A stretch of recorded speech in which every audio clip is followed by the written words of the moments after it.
नमस्कार दोस्तों, आपका फिर से स्वागत है अपनी यूनिवर्सिटी के अपने डिजिटल प्लेटफॉर्म पे, अपने यूट्यूब चैनल के ऊपर। आज का वीडियो बहुत स्पेशल होने वाला है। आपने थंबनेल देख लिया होगा। हमने क्या इन सभी वैकेंसी की तैयारी एक साथ संभव है? किन वैकेंसी की अपन बात कर रहे हैं? लिखने को तो यहाँ पर केवल first grade, second grade, lab assistant ही लिखा है अपन ने। बाकी बहुत सारी ऐसी वैकेंसीज है जिनकी तैयारी एक साथ संभव हो सकती है या नहीं हो सकती, जिसके ऊपर अपन आज पूरी वीडियो में बात करने वाले हैं। ठीक है, तो सभी प्रतियोगी परीक्षाओं के लिए क्या एक विशेष रणनीति होती है? ये बात तो श्योर है, आपने कुछ ऐसे लोगों के नाम सुने होंगे कि उन्होंने 8-10 गवर्नमेंट जॉब एक साथ क्वालिफाई की हो। एक जॉब निकल गई, दूसरी निकल गई, तीसरी निकल गई। मेरे एक मित्र था, उनका सबसे पहले लेबर असिस्टेंट निकला, फिर सेकंड ग्रेड निकली, फिर फर्स्ट ग्रेड निकली, अब उनका आरएस निकल चुका है और वो तहसीलदार की पोस्टिंग पे उन्होंने ज्वाइनिंग ले चुके हैं।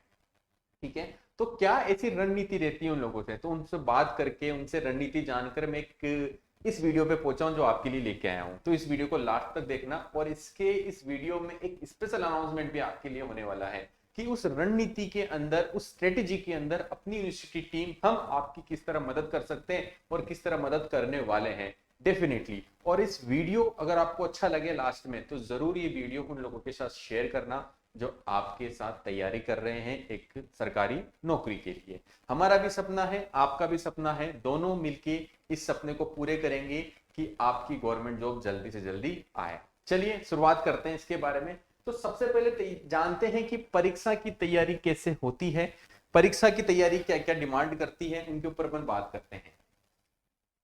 तो देखिए यहां पर सबसे पहले पढ़ने का तरीका क्या होना चाहिए आप लोगों का। सबसे पहले अपन इस पे बात करते हैं, पढ़ने का तरीका क्या होना चाहिए, एग्जाम की डिमांड क्या होती है, एग्जाम मांगता क्या है। देखिए, सिलेबस तो हर एक विद्यार्थी कंप्लीट करता है। दो तरह से पढ़ाई करते हैं स्टूडेंट। एक तो वो होते हैं केवल अपनी ड्यूटी पूरी करते हैं, जैसा टीचर ने बोल दिया कि भाई सिलेबस पूरा करना है, नोट्स पूरे करने हैं, ये क्वेश्चंस करके ये फ्री होके काम करना है, दैट्स इट। ये होती है ड्यूटी एक स्टूडेंट की, जो उसको करनी होती है, जो जरूरी भी है कहीं हद तक। ठीक है, लेकिन ड्यूटी करके ही, ये ड्यूटी बहुत से विद्यार्थी करते हैं। जिनका सिलेक्शन होता है उनमें और आपकी ड्यूटी करने में क्या फर्क होता है? आपका सिलेक्शन नहीं होता है। एक उम्र, बहुत से मार्केट में जब स्टूडेंट को देखता हूं तो गले में ईयरफोन टाक के, पीछे बैग टाक के, हाथ में बोतल लेके घूमते रहते हैं। और जब उनसे कभी वार्तालाप करते हैं तो पूछते हैं कि भाई घर कब गए थे, तो बोलता है सर 3 महीने, 4 महीने, 6 महीने, साल भर पहले घर नहीं गए थे। मैं पूछता हूँ कि घर क्यों नहीं गए थे, तो वो बोलते हैं कि इतने एग्जाम में सफल रहे, इस बार भी सिलेक्शन नहीं हुआ, तो थोड़ी सी नजर झुकती है, नजर ऊपर उठा के हम घर नहीं जा सकते, इसलिए हम घर जाने छोड़ दिए, वहां जाते तो शर्म आती है। तो आप धीरे धीरे उम्र के उस पड़ाव पर आ जाओगे जहां आप लोगों की नजरों में आते रहोगे, और तब बड़ा संभल कर चलना होता है दोस्तों। क्योंकि नजरें कभी अपनी झुका के नहीं आऊंगा, नजरें कभी अपनी झुका कर नहीं आऊंगा, जिल्लत का बोझ सर पर लेकर नहीं आऊंगा, वादा रहा तुम्हारा मेरे घर के आईनों, चेहरे पर कोई दाग लगा के नहीं आऊंगा। इन्हीं पावरफुल लाइनों के साथ चलिए अपन स्टार्ट करते हैं कि क्या रणनीति होती है किसी भी एग्जाम को क्वालिफाई करने की। क्योंकि बहुत से विद्यार्थी बार बार असफल होते हैं, तो वो एक कॉमन मिस्टेक करते हैं, और बहुत से विद्यार्थी ऐसे होते हैं जिनका हर एक एग्जाम में सिलेक्शन होता है। तो इन दोनों के अंदर क्या डिफरेंस होता है, आज उसी पे बात करते हैं। और इस वीडियो के एंडिंग में आपके लिए भी कुछ स्पेशल न्यूज है, सरप्राइज है कि इस रणनीति में हम किस तरह आपकी मदद कर सकते हैं उसके बारे में। तो देखिए, पढ़ने का तरीका क्या होता है, एग्जाम की डिमांड क्या होती है। देखिए, परीक्षा एग्जाम होता है तो उसका तरीका होता है सिलेबस कंप्लीट करना। ठीक है, सिलेबस कंप्लीट करना उसका तरीका है। आप सिलेबस कंप्लीट करें, कोर्स कंप्लीट करें और उसका रिवीजन करें, वो एक तरीका है। ठीक है, लेकिन ये तरीका तो चलो ठीक है, सभी विद्यार्थी करते हैं, लेकिन मेरा ऐसा मानना है पर्सनली, या जिन विद्यार्थी को सभी एग्जाम में सिलेक्शन होता है उनका मानना है कि परीक्षा की मांग क्या है, परीक्षा की जो मांग है उसके अकॉर्डिंग अपनी तैयारी होती है। तो परीक्षा की मांग क्या होती है उस पर अपन बात करते हैं। ठीक है, परीक्षा की मांग क्या होती है कि जो रेफरेंस बुक्स होती है आपकी, है ना, मतलब पेपर कहां से बनते हैं, आपका ये ट्राई होना चाहिए कि जिस भी ईयर का पेपर देख रहे हैं, प्रीवियस ईयर के पेपर देख रहे हैं, तो कोशिश कीजिए कि वो पेपर कहां से बना है, ये कोशिश कीजिए, निकालिए। तो मोस्टली जब अपन पेपर की बात करते हैं तो वो मोस्टली पेपर निकल के आता है एनसीईआरटी, मतलब गवर्नमेंट की जो रेफरेंस बुक होती है, आरबीसी की ओल्ड बुक्स की अपन बात कर सकते हैं, एनसीईआरटी की अपन बात कर सकते हैं। तो ये जो रेफरेंस बुक्स होती है, ये आपकी 11th-12 की एनसीईआरटी की बुक्स होती है, इनमें से पेपर बन के आता है। आप देख लीजिएगा, जैसे अपन सेकंड ग्रेड एग्जाम की बात करें, लेब असिस्टेंट की बात करें, या जो भी जहां पर भी अपन बात कर रहे हैं किसी भी एग्जाम की, मेनली चाहे जीके की बात करें, चाहे भूगोल की बात करें या अदर एग्जाम्स की अपन बात करें, किसी भी एग्जाम हो, वहां पे जो मेन पेपर बनता है वो बनता है एनसीईआरटी से। ठीक है, और भी कुछ रेफरेंस बुक होती है। तो आपका पहला टारगेट होना चाहिए कि एग्जाम का पैटर्न क्या होना चाहिए। मैं नहीं पूछ रहा कितने क्वेश्चंस आते हैं, मतलब क्वेश्चन की अप्रोच क्या होनी चाहिए। जब प्रीवियस ईयर के क्वेश्चन देखते हैं तो उससे अपनी क्वेश्चन की अप्रोच लगती है। ठीक है, तो परीक्षा की मांग क्या है, परीक्षा में किस तरह के क्वेश्चन पूछे जाते हैं, किस तरह के लेवल क्वेश्चन पूछे जाते हैं। दिक्कत यह भी होती है कभी कभी लेवल हाई पूछा जाता है, कभी कभी लेवल लो पूछा जाता है, तो वहां भी विद्यार्थी कंफ्यूज होते हैं। उसको लेके भी अपन ने एक सोल्यूशन आपको दिया है, आगे उस पर बात करते हैं। तो आपकी जो तैयारी होती है वो सिलेबस के अकॉर्डिंग तो होनी चाहिए। देखिए दो चीजें होती है, एक सिलेबस और एक होते हैं पीवाईक्यू। ठीक है, सिलेबस तो आपको बताते हैं कि क्या क्या आपको पढ़ना है, आपको क्या क्या चीजें पढ़नी है और क्या क्या चीजें छोड़नी है, वो आपको सिलेबस बताते हैं। पीवाईक्यूज आपको बताते हैं उनकी डेप्थ क्या है, क्वेश्चंस की, उन टॉपिक की डेप्थ क्या है, कितना डेप्थ तक वो टॉपिक अपन को पढ़ना है। ठीक है, क्योंकि साइंस के विद्यार्थियों के साथ सबसे बड़ा दिक्कत यही होती है, जो साइंस के विद्यार्थी होते हैं, जो फिजिक्स केमिस्ट्री मैथ बायोलॉजी पढ़ते हैं, उनको डेप्थ का पता नहीं होता है। मतलब 11th 12th में वही टॉपिक पढ़ते हैं, वही ग्रेजुएशन में वही पीजी के अंदर पोस्ट ग्रेजुएशन के अंदर पढ़ते हैं। तो टॉपिक्स की हर जगह सेम टॉपिक्स, लेकिन उनकी डेप्थ अलग अलग होती है। तो डेप्थ वाइज कंफ्यूज हो जाते हैं, कभी हाई लेवल पढ़ लेते हैं, लो लेवल से क्वेश्चन आता है, लो लेवल पढ़ते हैं तो हाई लेवल से क्वेश्चन आ जाता है। तो डेप्थ पता करने के लिए पीवाईक्यूज करने जरूरी होते हैं। ठीक है, आइए बात करें कि अपना क्या एक्शन होना चाहिए, परीक्षा की डिमांड कैसे, परीक्षा की डिमांड के अकॉर्डिंग जो क्वेश्चन होते हैं, जो तैयारी होती है वो कैसे होती है। तो वे टू एक्शन की अपन बात करते हैं, वे ऑफ एक्शन की अपन बात करते हैं। तो सबसे पहले एनसीईआरटी की जो बुक्स है, ठीक है, सबसे ज्यादा इंपॉर्टेंट पार्ट यही है आपका। ठीक है, क्या इंपॉर्टेंट पार्ट है कि एनसीईआरटी की जो बुक्स है वो आपको कंप्लीट पढ़नी है, कंप्लीट निकालनी है। ठीक है, जिस तरह कहते हैं कि गीता एक बार पढ़ने से समझ में नहीं आती है, उसी तरीके से एनसीईआरटी बुक्स एक बार पढ़ने से कभी समझ में नहीं आएगी। कुछ पुराने विद्यार्थी है जिन्होंने बार बार तैयारी कर ली है, 2-3 बार तैयारी कर चुके हैं, सिलेबस कर चुके हैं, वो देखते हैं 11th 12th की बुक्स ही तो है, एनसीईआरटी तो पढ़ लेंगे, समझ में आ जाएगी। नहीं, बीच की थ्योरी से भी क्वेश्चंस बनते हैं, एमसीक्यूज बनते हैं। जो पीछे लास्ट में क्वेश्चन देते हैं उनके अलावा भी आपको ज्यादा क्वेश्चंस करने होते हैं एनसीईआरटी में। तो सबसे इंपॉर्टेंट पार्ट है, आपको क्या पढ़ना है, एनसीईआरटी पढ़नी है, इंपॉर्टेंट पार्ट है। इस एनसीईआरटी में आपको क्या करने हैं, जितने भी एमसीक्यूज बनते हैं एनसीईआरटी के वो आपको करने हैं। साथ में एनसीईआरटी से आपको शॉर्ट नोट्स बनाने हैं। ठीक है, एनसीईआरटी जब आप टॉपिक वाइज पढ़ेंगे, और इसको देखिएगा, इसको हमेशा है ना यूनिट वाइज पढ़ना, यूनिट वाइज करना, क्योंकि हर एग्जाम में क्या होता है कि यूनिट्स तो है लेकिन कुछ पॉइंट आगे कुछ पॉइंट पीछे होते हैं, मतलब कुछ मिसिंग होते हैं, कुछ एक्स्ट्रा पॉइंट्स होते हैं, वो सारे के सारे आपके 11th 12th पे मिल जाएंगे। ठीक है, तो यूनिट वाइज उनको पढ़ने की कोशिश कीजिएगा। आप जिस भी एग्जाम की तैयारी कर रहे हैं उसमें यूनिट वाइज को पढ़ने की कोशिश कीजिएगा, क्योंकि यूनिट मॉडिफाई होती है हर एग्जाम के अंदर। ठीक है, तो यूनिट वाइज पढ़ने की कोशिश कीजिएगा, साथ में उसके शॉर्ट नोट्स बनाइएगा और साथ में एमसीक्यूज आप जरूर कीजिएगा। ठीक है, एनसीईआरटी बुक की रिगार्डिंग अपन बात करें। ठीक है, यूनिट वाइज पीवाईक्यू अपन बात करें। ठीक है, जैसे आपने यूनिट कंप्लीट कर ली तो प्रीवियस ईयर के जितने भी पेपर हैं, अब गलती यहां पर ये करते हैं कि अगर कोई विद्यार्थी सेकंड ग्रेड की तैयारी कर रहा है या फर्स्ट ग्रेड की तैयारी कर रहा है तो वो केवल ओल्ड फर्स्ट ग्रेड के पेपर ही पढ़ेगा।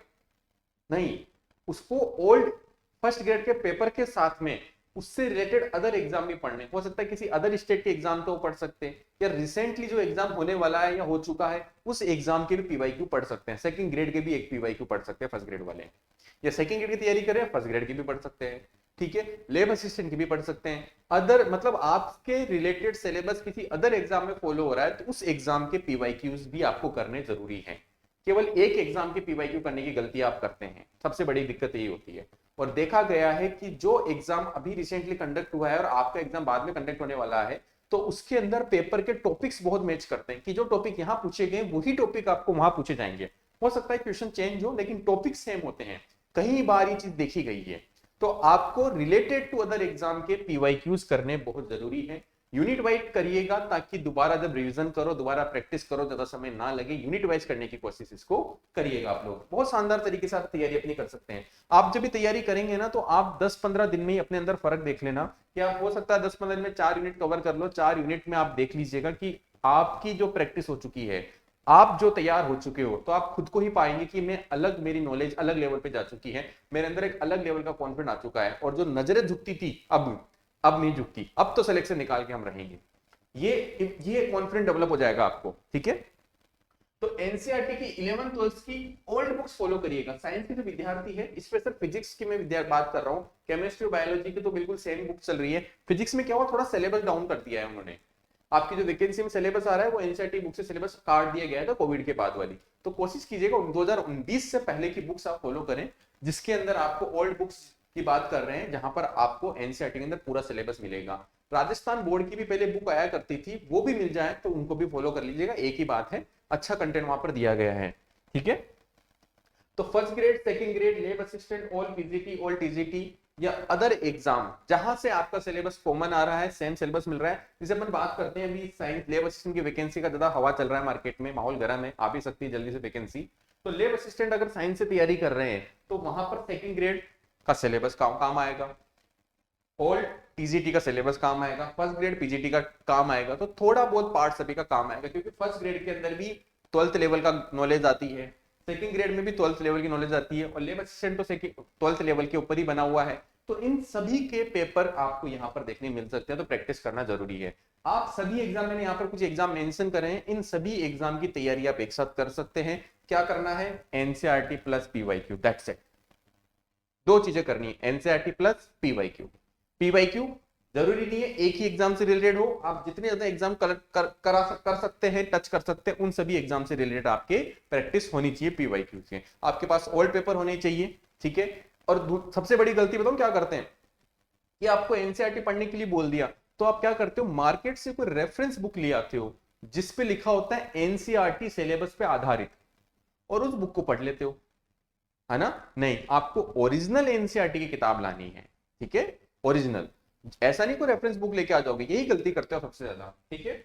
और इसी के ऊपर अपनी यूनिवर्सिटी एनसीईआरटी और टिप्स स्टार्ट कर रहे हैं, ठीक है, जिसकी डिटेल अभी मैं आपको दे रहा हूं, ठीक है, कि कैसे कैसे हम आपकी हेल्प करेंगे इस एनसीईआरटी के सिलेबस को कवर करने पे, ठीक है। आइए, है ना। तो एनसीईआरटी जो होती है उसको कैसे पढ़ा जाता है, कैसे पढ़ना है आपको, हम आपकी कैसे मदद करेंगे, और क्या स्ट्रेटेजी, क्या टारगेट होना चाहिए एनसीईआरटी को पढ़ने का। आपका एक तो डेली प्लान होना चाहिए पढ़ने का, ठीक है, डेली प्लान होना चाहिए। अपनी यूनिवर्सिटी आपको डेली बेसिस पे एनसीईआरटी क्वेश्चंस की प्रैक्टिस और थ्योरी साथ में करवाएगी, यूनिट वाइज डेली, ठीक है। टॉपिक वाइज आपकी प्रैक्टिस करवाई जाएगी, डेली बेसिस पे होगा, टॉपिक वाइज होगा, और आपको टारगेट दिया जाएगा कि आपको इतना पढ़ के आना है। इसकी प्रैक्टिस अपन लाइव क्लासेस में करेंगे, तो आप ऑलरेडी तैयार रह के आए, आप उस चैप्टर को पहले ही आपको बता दिया जाएगा, चाहे टेलीग्राम पे, यूट्यूब पे, कम्युनिटी पोस्ट में, किसी भी तरीके से आपको इन्फॉर्म कर दिया जाएगा कि पहले आप इस चीज को पढ़ के आ जाएं, ताकि अपन जब आज लाइव क्लास ले तब आप उन टॉपिक से रिलेट करें, उन टॉपिक की नॉलेज हो, और आप क्वेश्चंस को कर सकें। हम भी यहाँ पर डिटेल से उन टॉपिक को करवाएंगे, ये नहीं केवल आपको आंसर बता देंगे, हम भी उन टॉपिक को डिटेल से बताएंगे आप लोगों को, ताकि आपको भी अच्छे से कनेक्ट हो सके, अच्छे से समझ में आ सके, ठीक है। तो फिजिक्स का आने वाला, साइंस का 1 वीक का प्लान क्या लेने वाला है मैं आपको बता दूं, ठीक है। मंडे से अपनी क्लासेस यूट्यूब पे लाइव होने वाली है शाम को 7 बजे, ठीक है। तो 1 वीक का उसका प्लान ये होने वाला है कि जो आपकी 11th क्लास की स्टार्टिंग के 3 चैप्टर है, भौतिक जगत एवं मापन, सदिश और गतिकी, ठीक है, काइनेमेटिक्स, ये फर्स्ट ग्रेड में भी आ रही है, सेकंड ग्रेड में भी आ रही है, वेक्टर को छोड़ के दोनों यूनिट लेब असिस्टेंट में भी आ रही है, ठीक है। तो ये जो यूनिट्स हैं इनको 1 वीक देंगे अपन, क्योंकि इसमें 1 दिन लगेगा, इसमें 2 क्लास लगेगी, इसमें 2 क्लास लगेगी लगभग, है ना।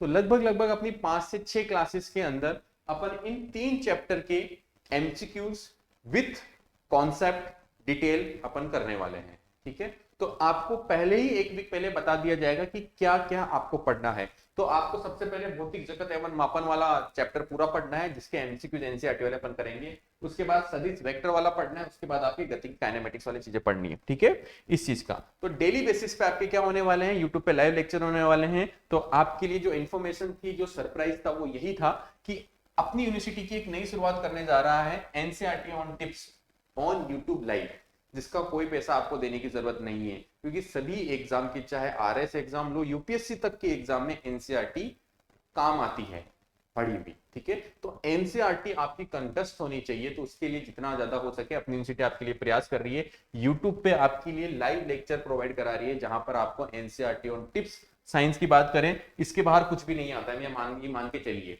इसके बाहर कुछ नहीं आता। सभी प्रतियोगी परीक्षाओं को समर्पित होने वाली है, ये डेडिकेटेड किसी एग्जाम को नहीं होने वाली है। आप किसी भी तरह से काम कर रहे हैं, पीएमटी वाली जो तैयारी कर रहे हैं, नीट की तैयारी कर रहे हैं, उन लोगों के लिए, उन विद्यार्थियों के लिए भी आसान है ये चीजें।